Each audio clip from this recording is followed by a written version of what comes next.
Let's continue with this theme of illegal immigration and the hypocrisy of those people that are the rule makers that talk to you about how you should best live your life, though they don't want those rules to apply to them.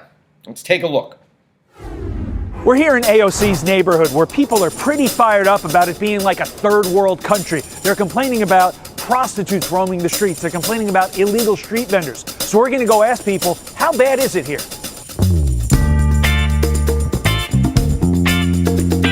Do you see your Congresswoman AOC a lot in this neighborhood? I don't. So how often do you see AOC in this neighborhood? Not much. AOC wants to help the people and goes and hides. She's a liar. Have you noticed a lot more illegal vendors on the streets? Absolutely, yes. It's been a normal for many years.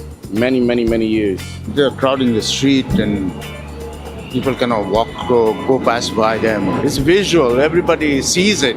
But nothing's been done. Prostitution and everything is going on in this area. In this area? In this area, yes. And nobody does anything about it? Nothing.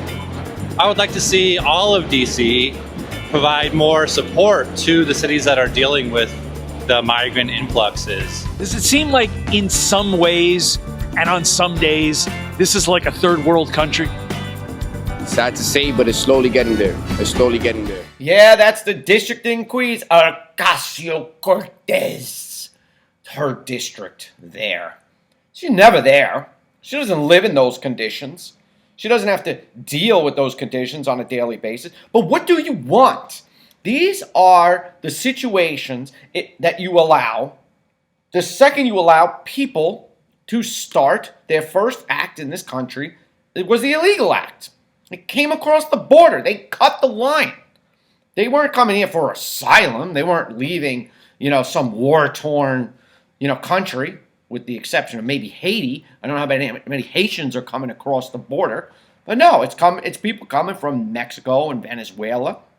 Right? So you have all kinds of people that are just walking in. They're walking in with their little tote bag on. And then they're coming to us and they're saying, shelter me, feed me, clothe me. And then what? And then what happens is in these areas, they're poor, they're without food, they may be without shelter, help, who knows? And then criminality begins.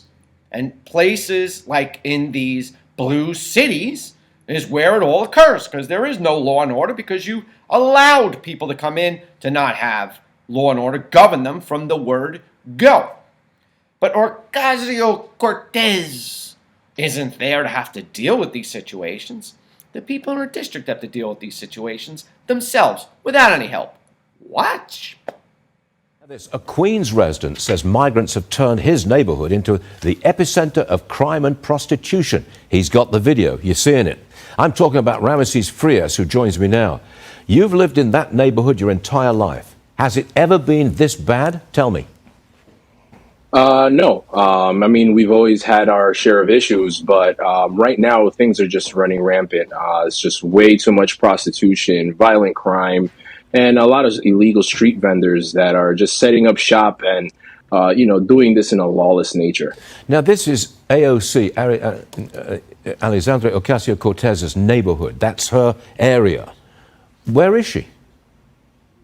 Never here. Like I said before, she doesn't come and campaign on this side of things. She likes to stay on the nicer side of town.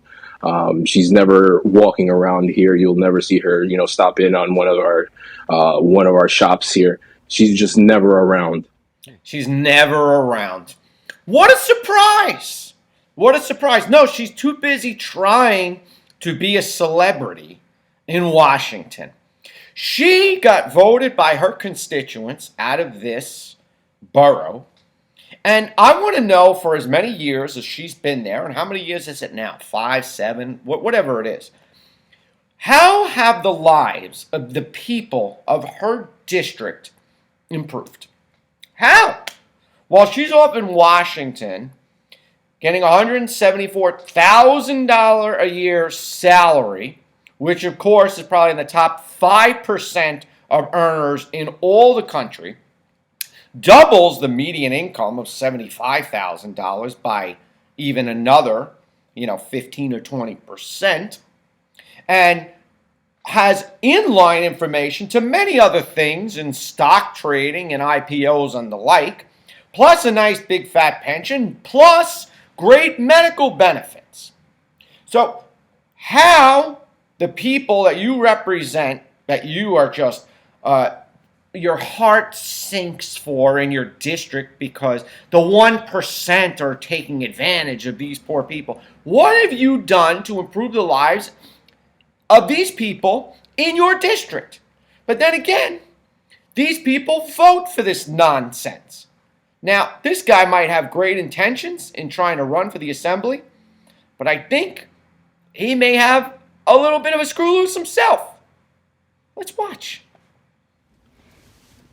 Well, the locals are all, they're quiet, but they need their voice. When they come to me, they tell me, look, this is it's horrible right now.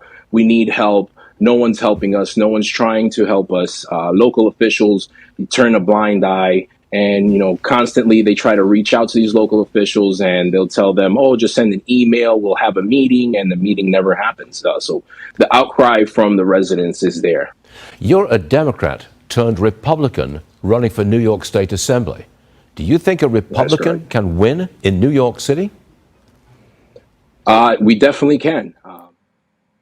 We definitely can.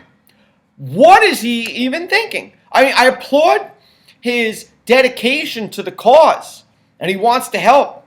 And I believe in his heart of hearts, he feels like he could bring about meaningful change because he's seeing it. He's in the trench, and he's looking at all of this illegal sales and on the street, these vendors that they don't have licenses. I'm sure they're not paying taxes.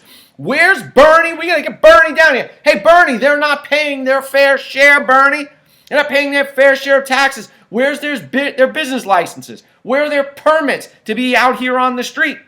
And you know who they're hurting? They're hurting the people that are legal immigrants that came to this country, stood in line, got their green card and the like, opened up a business, are paying rent, are paying sales tax, are paying income taxes, are paying the landlord so that he could occupy that building and pay his land taxes and his property taxes, his income taxes and the like.